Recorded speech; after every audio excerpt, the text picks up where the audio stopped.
Hello folks, I hope you're having a great day today. Today we're taking a look at the short story Tale of Hauk, Hauk, by Poul Anderson from 1977. It's from the collection Swords Against Darkness, Volume 1. And it's a part of my book right here, the Appendix N book. This was published in 2020. It's edited by Peter Burgle.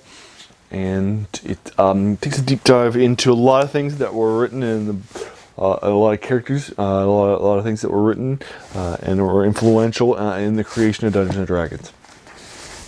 As a reminder, the Appendix N is introduced in the first Dungeon Master's Guide in 1979, and it's the idea is that these are not only the works that influenced Dungeons and Dragons, but they're also a place to go to turn to for inspiration for creating creating dungeons, creating characters, creating worlds, and that sort of a thing. And Poul Anderson is one of the characters that's listed. Now, he's probably, I've done a novel from him. I've done a short story from him, The Martian Crown Jewels. But I haven't done that many Poul Anderson stories for you, so I thought it would be fun to do this one, which is again the second short story in this collection. And he is again a very influential character in this stuff, into modern fantasy. You know, owes him a debt through his influences on Dungeons and Dragons. And he created, for example, a paladin class. Well, the Hauk class is basically lifted from one of his novels as one of the main characters. So that's definitely something that the modern paladin concept is definitely one that he created. Another thing is that here there are a couple of words that are used. One of the words is lich, of a corpse, several times, or undead several times, and it's Old English for corpse. For example, Clark Ashton Smith's Empire of the Necromancers, that was published in the 30s during the pulp era, uses the word lich several times to refer to corpses, since it is the Old English word for corpse.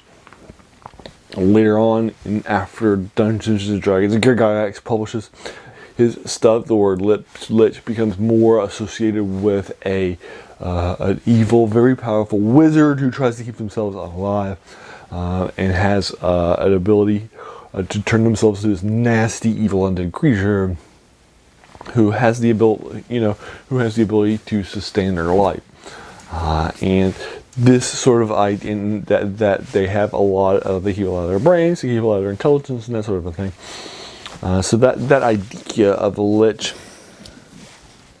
is a more modern one, but you still get the words from a lich here and there.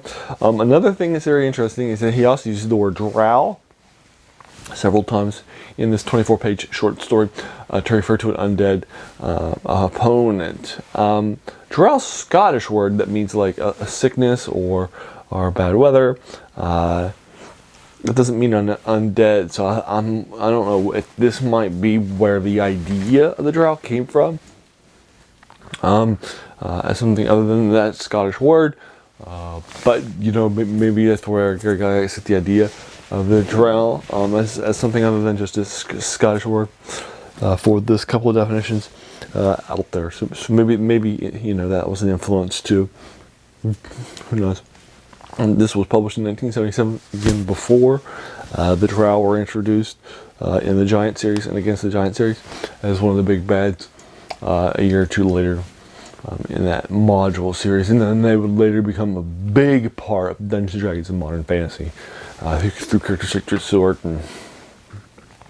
But that's maybe where that concept of the Dark Elf is coming from.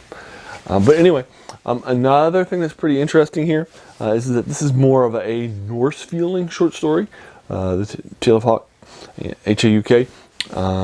In this, basically what winds up happening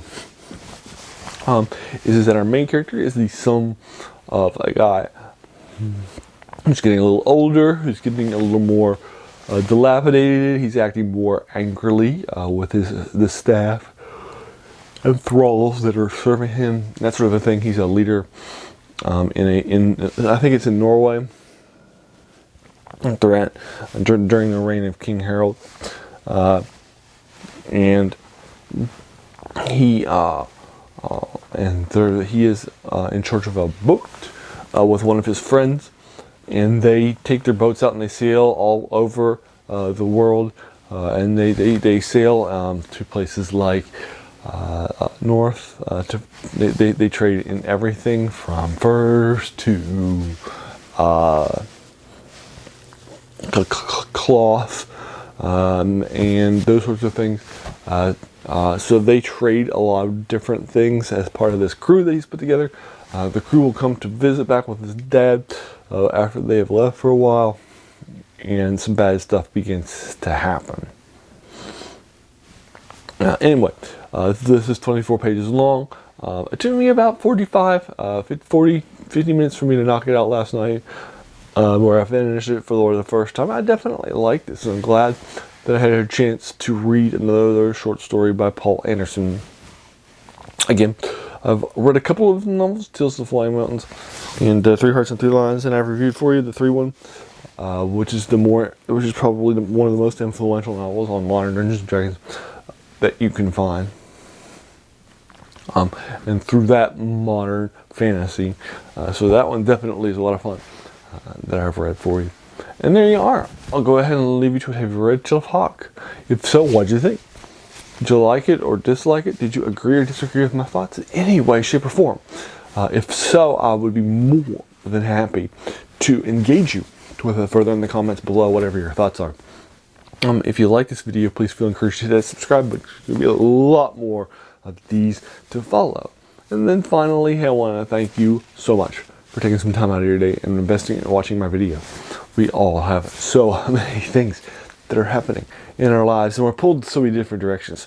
So the fact that you spent this time with me is incredibly humbling, and I appreciate it. So thanks again, and have an amazing day.